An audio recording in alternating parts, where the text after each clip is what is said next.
في القصة دي اللي حصلت في المغرب سنة 2014 كان في شاب اسمه كريم. شاب بسيط بيشتغل في كازابلانكا، بس عائلته كانت عايشة في قرية بعيدة خالص.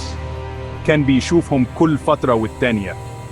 في يوم من الأيام جات له مكالمة من أخته، قالت له: يا كريم، بابا مختفي من امبارح بالليل، خرج وما رجعش. أنا متخيل كريم وهو بياخد أول تاكسي ورايح على طول على القرية، بيفكر يمكن بابا راح يزور حد، يمكن نسي الوقت. بس اليوم كله عدى ومفيش أي أثر ليه. بلغوا البوليس وبدأ البحث، وبعد 3 أيام لقوا حاجة غيرت كل حاجة.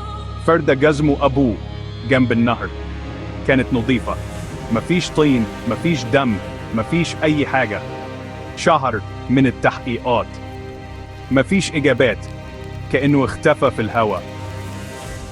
دلوقتي بعد 10 سنين كريم لسه بيرجع كل سنة لنفس المكان، بيبص على النهر وبيقول بهدوء: يا بابا، لو لسه موجود بس اديني إشارة.